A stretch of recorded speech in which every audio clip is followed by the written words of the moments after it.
एक समय की बात है जब एक गांव में एक छोटा सा परिवार रहता था। उसके परिवार में रामू और उसके माँ बाबूजी रहते थे। रामू अपने माँ बाबूजी का देखभाल करता था। उनके पास काफी जमीन थी जिस पर रामू खेती करता था। पूरे घर की जिम्मेदारी रामू पर थी जो रामू अच्छे से निभाता था। एक दिन की बात है जब रामू खेतों में काम कर रहा था, तभी साथ वाले खेत के ट्रैक्टर का ब्रेक फेल हो गया। रामू के खेत में आया और रामू के ऊपर चढ़ गया। वहीं पास में किशन नाम लड़के का भी खेत था जो जल्दी से रामू के माँ बाबूजी को बुलाने गया। हे भगवान, ये क्या हो गया? रामू के माँ बाबूजी जल्दी खेत में दौड़ के जाते हैं। वहाँ देखते हैं रामू मरा पड़ा होता है और रामू के माँ बाबूजी फूट फूट के रोने लगते हैं। हे भगवान, ये क्या हो गया? हे मेरे बेटे, तुझे क्या हो गया? हे भगवान, ये तेरा कैसा इंसाफ है? ऐसे बोल बोल के फूट फूट के रोने लगते हैं। रामू के माँ बाबूजी रामू को उसी खेत में दफना देते हैं और घर चले आते हैं। रामू के बिना रामू के माँ बाबूजी एकदम अकेले हो जाते हैं। उन्हें समझ ही नहीं आ रहा था अब बचा कुचा जीवन रामू के बिना कैसे निकलेगा। बड़ी मुश्किल से उनका एक एक दिन गुजर रहा होता है और ऊपर से एक दिन जमींदार का आदमी दरवाजे पर आकर खड़ा होता है। कोई है? कौन है? अंदर आ जाओ। दादाजी, कर्जा देने का कोई इरादा है कि नहीं? कर्जा? हाँ, कर्जा जो तुम्हारे बेटे ने लिया था, अभी तक वापस भी एक पैसा भी नहीं दिया है। बेटा, हम कैसे कर्जा चुकाएंगे? हमारा तो एक ही सहारा था, अब वो भी मर गया। कुछ दिनों में तो खाने को भी नहीं होगा हमारे पास। देखो दादाजी, मैं नहीं जानता, जमींदार ने बोला है पैसे लेकर आने को। अब मुझे कोई तारीख बता दो जो मैं जमींदार को बता दूंगा। कब पैसे दोगे आप? बेटा, हमें कुछ दिन की मोहलत दे दो, हम आपका एक एक पैसा लौटा देंगे। और फिर वह आदमी वहाँ से चला जाता है और बेचारे रामू के माँ बाबूजी चिंता में आ जाते हैं। मैं सोच रहा हूँ कल से खेती करना शुरू कर दूँ। एक बार की फसल से सारा कर्जा उतर जाएगा और हमें खाने को भी हो जाएगा। अरे आप इस उम्र में कैसे खेती करोगे? आप तो थोड़ा से ही चलकर थक जाते हो और खेती करने की बात करते हो। कोई और चारा भी तो नहीं है हमारे पास। अगर हम जमींदार का कर्जा नहीं चुकाएंगे तो खेत और घर जमींदार कब्जा कर लेगा और हम रोड पर आ जाएंगे। अगले दिन रामू के बाबूजी खेत में काम करने जाते हैं और थोड़ा से ही काम कर कर वो थक जाते हैं और उसी जगह आकर खड़े हो जाते हैं जहाँ पर उनका बेटा रामू दफन हुआ था। वहीं पर खड़े होकर खूब रोते हैं। बेटा, तू आज बहुत याद आ रहा है। देख अपने बाबूजी की हालत क्या हो गई। जब तक तू था तब तक हमें किसी भी चीज़ की तकलीफ नहीं हुई, अब तेरे बिना खत्म हो गया हूँ। बेचारा आदमी रो धो के अपने घर वापस चला गया। क्या हुआ, आप वापस आ गए? मैंने बहुत कोशिश की खेतों पर काम करने की, पर इस बुढ़ापे में मेरे बस का कहाँ है ये सब काम करना। मैंने तो पहले ही आपको बोला था, पर आपने मेरी कहाँ मानी। हाँ, अब समझ आ गया है। अब ये खेत और घर हमसे सब छिन जाएगा। अब क्या होगा हमारा? बेचारे बूढ़े माँ बाबूजी इस चिंता में भूखे ही सो गए। और उधर खेतों में एक चुड़ैल आती है जिसमें रामू का ही भूत होता है और वह जोरों जोरों से हंसने लगती है। हाय मेरे खेत! चुड़ैल पागलों जैसे पूरे खेत में घूमती है। वह चुड़ैल बोलती है, मैं अपने बाबूजी को और अपनी माँ को भूखे नहीं सोने दूंगी। मैं फिर से खेती करूंगी। मैं मर कर भी अपना फर्ज निभाऊंगा। इतना कहकर चुड़ैल जादू से खेत को जोतने लगती है। फिर जोतते जोतते सुबह हो जाती है। अब सुबह हो गई है, मुझे जाना होगा। वरना किसी ने देख लिया तो दिक्कत हो जाएगी। और चुड़ैल गायब हो जाती है। जब सुबह होती है तो पास वाले खेत में किशन काम करने आता है। खेत को जोता हुआ देखकर बहुत हैरान हो जाता है। बाबूजी तो बहुत ताकतवर निकले। बताओ, इस उम्र में भी पूरा खेत जोत कर चले गए। पर समझ ही नहीं आ रहा है बाबूजी ने किया है कब। वो तो कल थोड़ी ही देर में चले गए। फिर किशन शाम को घर जाते वक्त दोनों से मिलने चला जाता है। बातों बात में खेत की जुताई की बात करने लगता है। यह बात सुन के दोनों माँ बाबूजी हैरान हो जाते हैं। मैंने तो कुछ किया ही नहीं।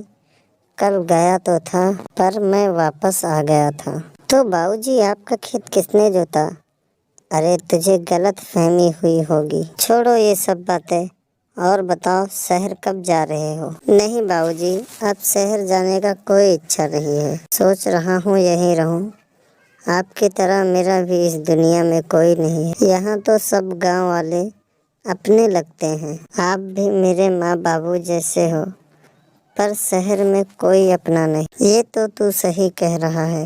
यहीं रहो आराम से, दिक्कत क्या है? किशन कुछ देर वहीं पर था और फिर वापस चला आया अपने घर। रात भी काफी हो चुकी होती है और जब पूरा गांव सो जाता है फिर वह चुड़ैल उस खेत में वापस आ जाती है। खेत तो मैंने जोत दिया है, अब थोड़ी सी बारिश कर दूं खेत को नमी पहुंचाने के लिए। चुड़ैल अपनी शक्ति से बारिश करने लगती है और खूब बारिश होती है। रात भर खेत में बारिश कर देती है चुड़ैल। अगले दिन किशन फिर खेत देख के हैरान हो जाता है और जाकर बाबूजी को बताता है। पर मुझे समझ नहीं आ रहा है आखिर कौन है जो आपकी मदद कर रहा है। पर उन्हें समझ ही नहीं आता कि आखिर कौन है जो हमारी मदद कर रहा है। क्यों ना हम आज रात को जाकर देखें। रात को बाबूजी अकेले जाते हैं और चुपचाप देखते हैं, पर वहाँ पर कोई भी नहीं होता। सब वैसे की वैसा ही पड़ा रहता है। काफ़ी देर इंतज़ार करके वो थक जाते हैं। उनके जाने के बाद 12 बजे के बाद चुड़ैल फिर से वापस आती है। आज तो हमें बीज बोना है।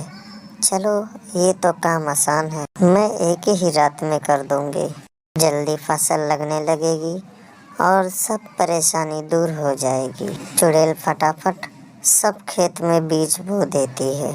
थोड़े दिन बाद जब खेत में छोटे छोटे अंकुश निकलने लगते हैं तो किशन फिर माँ बाबूजी के पास जाता है और उनको खेतों में लेकर आता है। हाँ, तो वाकई चमत्कार हो गया। मुझे तो नहीं पता, पर हाँ, ये तो सच है, चमत्कार ही हो गया। पूरे खेत में फसल उग आई। और देखो, जहाँ पर मेरा बेटा है वहाँ पर एक घास भी नहीं उग रही है। रामू के माँ बाबूजी रामू के पास जाकर खड़े हो जाते हैं और रोने लगते हैं और उसे याद करते हुए रोने लगते हैं। तो बारिश भी होने लगती है वहीं और उनको घर वापस आना पड़ता है। चुड़ैल रोज रात को आकर बारिश करती और कुछ ही समय में फसल तैयार हो जाती है। माँ बाबूजी को समझ ही नहीं आता कि आखिर ये कौन है जो हमारी मदद कर रहा है। एक दिन बूढ़े माँ बाबूजी सोचते हैं कि एक रात पूरी वहाँ बैठकर देखता हूँ आखिर कौन है जो हमारी मदद कर रहा है। किशन के खेत में छुपकर बैठ जाते हैं। पूरी रात बैठने के बावजूद कोई नहीं आता। मैं उस दिन भी कितनी रात ले था यहाँ पर कोई नहीं आया।